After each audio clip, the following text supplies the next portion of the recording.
What's up guys, Nerdy Perkins here, coming to you from the decks of the world. And I'm going to be going over the green cards that I have not previously talked about from the second set of the One Piece trading card game. We'll just jump right into it. We'll start out with our vanillas. And we see that we have 3 of the Straw Hats as vanillas, not too surprising. They are representing the film version. We have Usopp at 3,000, or 3 cost 5,000 power, Djembe 2 cost 4,000, and Frankie 5 cost 7,000. As we saw with Zoro previously, these are going to fit well into the Sanji green-blue leader. But let's get into cards with effects.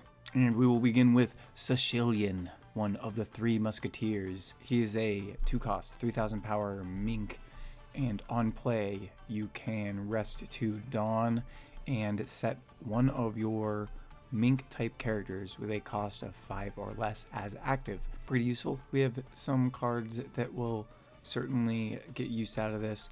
You can use your Dog Storm multiple times. You can attack with Carrot and then stand Carrot back up. Definitely some use. And I'm guessing we will see down the line like the Minks probably being represented just generally in green. Like if we get like a Wano set or like something just representing Wano and Whole Cake, I wouldn't be surprised if we continue seeing Minks in the green category. And maybe some red as well.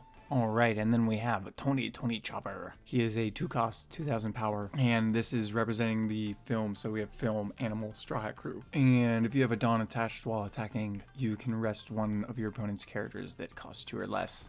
Good to clear out some low-level characters and, fitting the general green theme, and it has that 2,000 counter.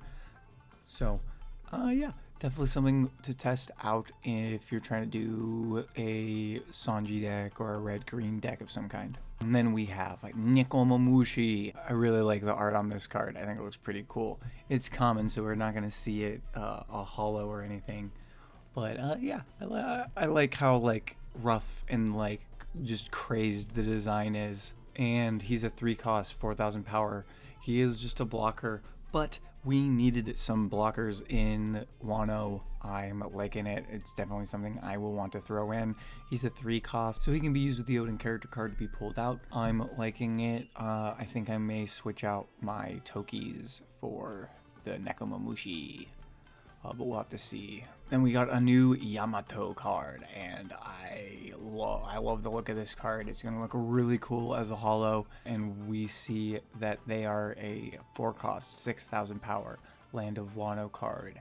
And just like their counterpart in the first set, they are treated as Kozuki Odin, and on play, rest up to one of your opponent's characters with a cost of 6 or less. That's a pretty strong effect, getting down a 6 cost. That's a mid to high level blocker that you can get out of the way, or get something tapped that has a pretty good effect that's getting in your way. All sorts of different uses. And as I was saying, it's gonna be a rare, so we'll get a nice holo for it. Wonder if we'll get an alt art of some kind, or if this is just the only art we'll get for it. But I like it a lot. Definitely one I'm going to be looking to try to get. And then our final character card for green is Wanda. She's a 2 cost 3,000 power Mink. And on play up to 1 Mink type character card other than Wanda that costs 3 or less from your hand. We're seeing that we're getting a few Minks in green. I'm hoping we'll see a full enough to build maybe a full deck of them, but for now they seem to be kind of support for the Wano Country cards. But no, like I said, I like it, and certainly it'll be interesting to see what other Minks we get in the future to maybe give her more use. And then we have a couple more event cards to go over, and this is Diablo Djembe, and it looks, I can't tell if this looks like it's from Strong World maybe. I don't think it's from Film Red. Main, KO up to one of your opponent's rested characters with a cost of 4 or less. And trigger, play one character card with a cost of 4 or less, and no base effect from your hand. So definitely something you want to tie into your green-blue Sanji deck. And not a bad effect, honestly.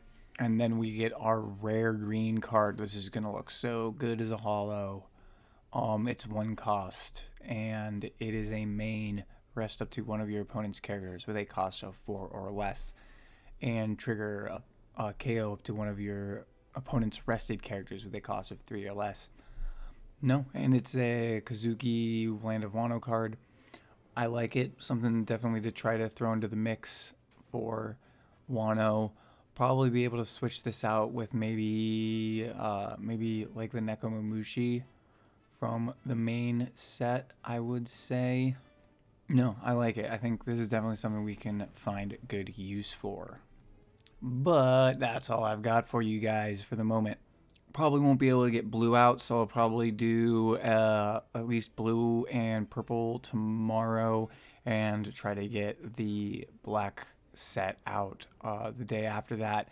We'll see. Maybe if I can really push it out, I might be able to get more than that. But for now, I think this will be the last video for the day. If you like it, give it a like, subscribe for more content. I'm gonna keep breaking down the set and hopefully start kind of talking about and looking at what kind of decks we can start building with now that we have these 2 full sets out.